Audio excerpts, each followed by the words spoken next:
To everybody. अपना topic narration. पिछले video में मैंने आपको इंटरोगेटिव सेंटेंस कंप्लीट कराया था। कुछ सेंटेंस दिए थे बनाने के लिए जिनको आपको डायरेक्ट से इनडायरेक्ट में चेंज करना था। रूल्स रेगुलेशन याद करने के लिए कहा था, सारे नियम। चार्ट का विशेष ध्यान रखने के लिए कहा था। चार्ट को बिल्कुल कंठस्थ याद करना है, जिससे कि टेंस परिवर्तन करने में या टेंस को चेंज करने में कोई प्रॉब्लम ना आए। एक तो प्रॉब्लम ना आए, दूसरा अपना सेंटेंस करेक्ट होने में।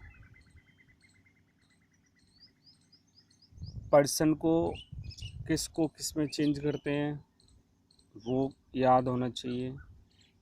सारी चीज़ें मतलब जो भी कराई जा रही हैं वो 1 बाय 1 कंठस्थ करते जाएं, जिससे कि आपको सेंटेंस बनाने में कोई प्रॉब्लम ना आए। आज मैं आपको अगला टॉपिक बताता हूँ, इसी में नरेशन में ही। अगला है इम्परेटिव सेंटेंस। देखो ये मैंने लिख रखा है इम्परेटिव सेंटेंस, ठीक है। Imperative sentence. अब इम्परेटिव सेंटेंस क्या होते हैं देखिए। सबसे पहले मैं कोई सा भी आपको टॉपिक कराता हूँ तो उसमें मैं हर चीज़ को आपको पहले डेफिनेशन से समझाता हूँ। इसमें भी समझा रहा हूँ कि मतलब इम्परेटिव सेंटेंस क्या है। देखो लिख रखा भी है मैंने।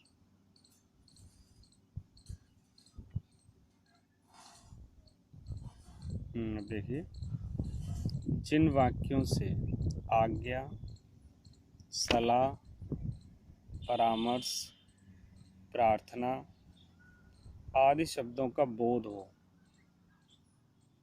तो उन वाक्यों को इम्परेटिव सेंटेंस कहते हैं। जिस वाक्य से, कहने का मतलब ये है, जिस वाक्य से आज्ञा, सलाह, परामर्श, प्रार्थना ऐसी कोई फीलिंग आए, ऐसा कोई भाव स्पष्ट हो तो वे वाक्य इम्परेटिव सेंटेंस कहलाते हैं। ये तो होता है, जैसे हमने कहा कम हियर, यहाँ आओ, गो देयर, वहाँ जाओ, प्लीज़ हेल्प मी, मेरी मदद करो, डोंट अब्यूज़ एनीवन, किसी को गाली मत दो, डोंट अब्यूज़ एनीवन, किसी को गाली मत दो। तो ऐसे वाक्य इम्परेटिव सेंटेंस होते हैं। इम्परेटिव सेंटेंस की एक पहचान और है। इम्परेटिव सेंटेंस मोस्टली क्या होते ही हैं, वर्ब या तो वर्ब की फर्स्ट फॉर्म, या डोंट, या फिर प्लीज़ या काइंडली से प्रारंभ होते हैं। या तो ये वर्ब की फर्स्ट फॉर्म से प्रारंभ होंगे, जैसे हमने कहा कम हियर, यहाँ हो, तो कम क्या है, वर्ब की फर्स्ट फॉर्म कम। या फिर डोंट, जैसे हमने कहा डोंट अब्यूज़ एनीवन, किसी को गाली मत दो, डोंट से। या फिर प्लीज़ और काइंडली से, प्लीज़ हेल्प मी, मेरी मदद करो, कृपया मेरी मदद करो। तो ऐसे सेंटेंस, ये भी एक डेफिनेशन मान सकते हैं इनको रिकॉग्नाइज करने के लिए, कि जो वाक्य वर्ब की फर्स्ट फॉर्म या प्लीज़ काइंडली या फिर डू नॉट या डोंट से प्रारंभ हो तो वो इम्परेटिव सेंटेंस कहलाते हैं। अब इनके डायरेक्ट से इनडायरेक्ट बनाने की नियम है अपने। देखो मैंने हेडिंग डाल रखी है, डायरेक्ट से इनडायरेक्ट बनाना। कैसे बनाते हैं? यदि रिपोर्टेड स्पीच का वाक्य इम्परेटिव सेंटेंस का हो तो डायरेक्ट से इनडायरेक्ट इस प्रकार बनाते हैं। फर्स्ट है, रूल है इसका, यदि वाक्य से आदेश का आदेश हो, यदि वाक्य से ऐसा लगे कि इससे आदेश हो रहा है, यदि वाक्य से आदेश हो तो रिपोर्टिंग वर्ब के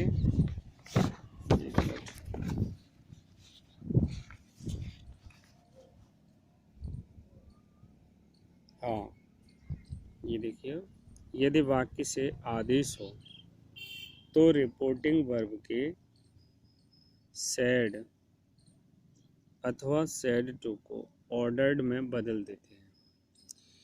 यदि ऐसा लगे कि वाक्य से आदेश का भाव स्पष्ट हो रहा है तो सैड अथवा सैड टू को ऑर्डर्ड में बदल देते हैं। इसी प्रकार सलाह का हो, जैसे एडवाइस हो तो एडवाइज्ड में बदल देते हैं। प्रार्थना हो तो रिक्वेस्टेड में बदल देते हैं। परामर्श हो तो सजेस्टेड में बदल देते हैं। अगर आदेश है तो ऑर्डर्ड में, सलाह है तो एडवाइज्ड में, प्रार्थना है तो रिक्वेस्टेड में, और यदि परामर्श दे रखा है तो सजेस्टेड में बदल देते हैं। इन्वर्टेड कॉमास हटाने के लिए टू का प्रयोग करते हैं। इसमें जैसे इम्परेटिव सेंटेंस में टू लगाते हैं इन्वर्टेड कॉमा हटाने के लिए, और असर्टिव सेंटेंस में अपन इन्वर्टेड कॉमा हटाने के लिए दैट का प्रयोग करते थे। इसमें टू आता है, इतना ध्यान रखना है। असर्टिव सेंटेंस में इन्वर्टेड कॉमा हटाने के लिए तो अपन दैट लगाते थे, और इंटरोगेटिव सेंटेंस में इन्वर्टेड कॉमा हटाने के लिए अपन एक तो इफ़ का प्रयोग करते थे और एक WH वर्ड्स का प्रयोग करते थे। यदि वाक्य WH वर्ड्स से प्रारंभ हो रहा है तो WH वर्ड्स का ही प्रयोग करते थे, और यदि वाक्य हेल्पिंग वर्ब से प्रारंभ हो रहा है तो हम इन्वर्टेड कॉमा हटाने के लिए इफ़ का प्रयोग करते हैं। इसका प्रयोग करते हैं इफ़ का, ये ध्यान रखना है। अच्छा, अगला है, आगे है, और इम्परेटिव सेंटेंस में इन्वर्टेड कॉमा हटाने के लिए हम क्या बोलते हैं, टू का प्रयोग करते हैं। किसका प्रयोग करते हैं, टू का। अगला है, यदि वाक्य डू नॉट या डोंट से प्रारंभ हो, इसका एक अलग है, इसलिए लिखा है। यदि वाक्य यानी कि यदि रिपोर्टेड स्पीच का वाक्य डोंट या डू नॉट से प्रारंभ हो तो रिपोर्टिंग वर्ब के सैड या सैड टू को एडवाइज्ड या फॉरवर्ड में बदल देते हैं। जैसे अभी मैं इसका एक, अब देखो इम्परेटिव सेंटेंस का एग्जांपल है, इन सबके एक एक बताऊंगा। पहला लिखा है हमने, the principal said to the peon, the principal said to the peon inverted comma ring the bell, घंटी बजा दो। प्रधानाचार्य ने चपरासी से कहा घंटी बजा दो। अब इससे क्या लग रहा है, प्रधानाचार्य ऑर्डर ही देगा, तो इसमें हम सेड टू को किस में बदल देंगे, ऑर्डर्ड में। तो ये सेंटेंस बनेगा, the principal ordered the peon, the principal ordered the peon. Inverted comma हटाने के लिए टू, बाकी के सेंटेंस में कोई परिवर्तन नहीं होता है इसमें, ऐसा नहीं है। इसमें ये भी ध्यान रखना है कि इम्परेटिव सेंटेंस में कोई टेंस परिवर्तन नहीं होता है, ना तो इसमें प्रेजेंट आता है, ना पास्ट आता है, ना फ्यूचर आता है। ये वर्ब्स जैसा सेंटेंस होता है वैसा का वैसा ही लिख देते हैं, बस केवल इसमें ना जो भी मैंने परिवर्तन बताए हैं बस केवल वही चेंज होते हैं, बाकी का इसमें कुछ भी चेंज नहीं होता है। टेंस कहीं आप चेंज मत करना ना, जैसे मतलब ये डोंट से प्रारंभ हो रहा है, डू नॉट से, तो कहीं आप लोग डिड नॉट से प्रारंभ कर दो, ऐसा नहीं है।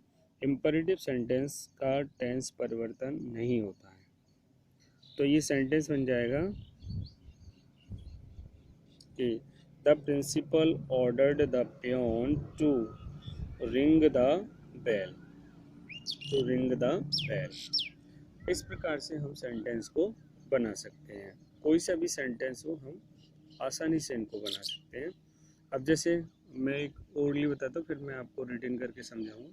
जैसे हमने कहा, my father said to me, my father said to me inverted comma don't abuse anyone, किसी को गाली मत दो। अब देखो डोंट से प्रारंभ हो रहा है तो हम इसको दो तरीके से बना सकते हैं। अगर फीलिंग के अकॉर्डिंग देखें तो सलाह भी दी जा रही है, और डोंट से देखें तो फॉरवर्ड मतलब मना भी किया जा रहा है। तो हम इसको दोनों से बना सकते हैं, एडवाइस से भी बना सकते हैं, फॉरवर्ड से भी बना सकते हैं। अगर इसे हम एडवाइस से बनाएंगे तो इसे इस तरीके से बनाएंगे, my father advised me not to abuse anyone, not to abuse anyone. और अगर इसे फॉरवर्ड से बनाएंगे तो बनेगा, my father forward me, my father forward me to abuse anyone, to abuse anyone. कहने का मतलब ये है कि अगर हम इस मतलब अगर डू नॉट या डोंट से प्रारंभ होने वाला वाक्य के लिए बता रहा हूँ, अगर रिपोर्टेड स्पीच का वाक्य डोंट या डू नॉट से प्रारंभ होता है तो अगर हम तो उसे हम एडवाइज्ड या फॉरवर्ड से बनाते हैं। अब देखो एडवाइस से अगर बनाएंगे तो डोंट का जो नॉट है ना वो पहले इधर आएगा और तब टू लगेगा, पहले इधर मतलब ऐसे बनेगा नॉट टू और डू हट जाएगा, नॉट टू अब्यूज एनीवन। और अगर फॉरवर्ड से बनाते हैं तो उसमें केवल डोंट पूरा हटता है, डू भी हटेगा नॉट भी हटेगा, तो सीधा सीधा बन जाएगा, my father forward me to abuse anyone, to abuse anyone. कहने का मतलब ये है अगर हम इसे फॉरवर्ड से बनाते हैं तो डोंट पूरा हटता है, और अगर इसे एडवाइस से बनाते हैं तो इसमें केवल हम डू हटाते हैं, नॉट को इधर लाते हैं इन्वर्टेड कॉमा के इधर, और तब टू कंजक्शन लगाते हैं। तो ऐसे हम इनको आसानी से बना सकते हैं।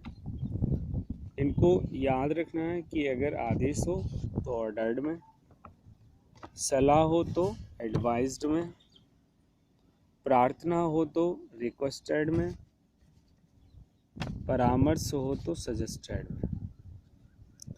और यदि वाक्य डोंट से प्रारंभ हो तो एडवाइज्ड या फॉरवर्ड से बनाते हैं, एडवाइज्ड या फॉरवर्ड। एक बात और ध्यान रखना कि यदि वाक्य नेवर से प्रारंभ हो, यदि रिपोर्टेड स्पीच का वाक्य नेवर से प्रारंभ हो तो नेवर वाला वाक्य कभी भी फॉरवर्ड से नहीं बनता है, वो नेवर वाला वाक्य हमेशा एडवाइस से ही बनेगा, वो फॉरवर्ड से नहीं बनेगा, केवल एडवाइस से बनेगा।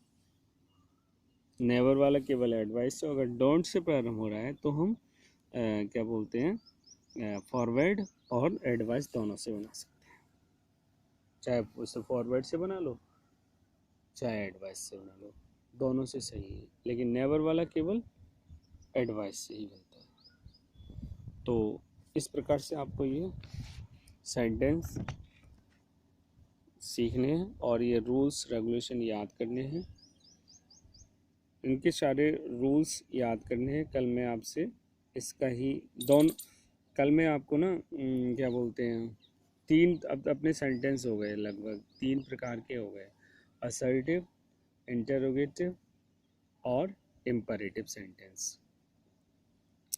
तीनों के रूल्स याद करना, चार्ट याद करना सही ढंग से, और उनके पर्सन्स कैसे चेंज करते हैं, इम्परेटिव सेंटेंस की पहचान क्या है, उसको कैसे रिकॉग्नाइज करेंगे, इंटरोगेटिव सेंटेंस में क्या यूज़ किया जाता है, इन्वर्टेड कॉमा हटाने के लिए क्या लगाते हैं,